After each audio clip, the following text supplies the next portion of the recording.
бисквитки за малко време и с малко продукти. За да ги направим, ще са ни необходими 2 супени лъжици меко масло, извадено от хладилник минимум 4 часа преди приготвянето.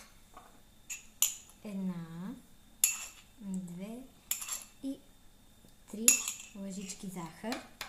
Разбъркваме добре. Който обича по-сладко, да сложи 4 лъжички захар.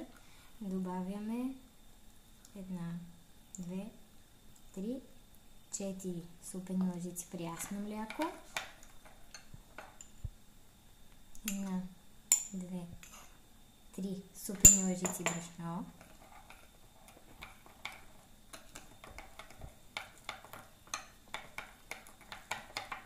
Половин кафена лъжичка бак пулвер.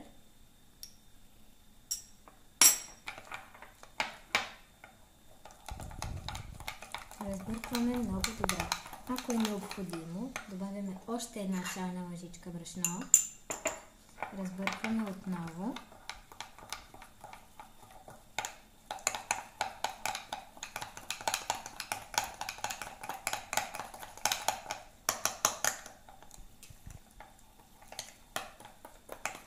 Ще разберем, че са готови, когато обърнем лъжицата и сместа не пада.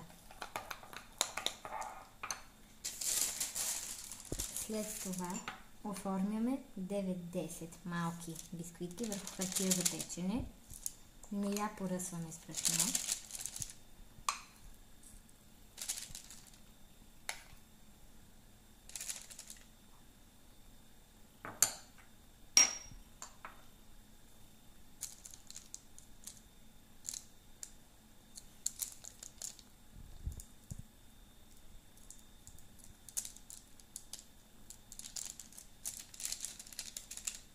Печем бисквитките за 10-12 минути на 180 градуса.